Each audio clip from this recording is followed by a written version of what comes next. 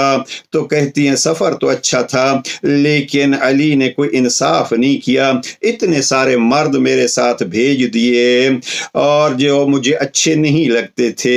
اب یہاں ان عورتوں کو بلایا گیا اور ان عورتوں نے جئنا الیہا، یہ آتی ہیں اور اپنی پہچان کراتی ہیں کہ ہم مرد نہیں، علی کے حلم اور علی کی عزت رسول کو دیکھنا ہے، حرمت رسول کے خیال کو دیکھنا ہے۔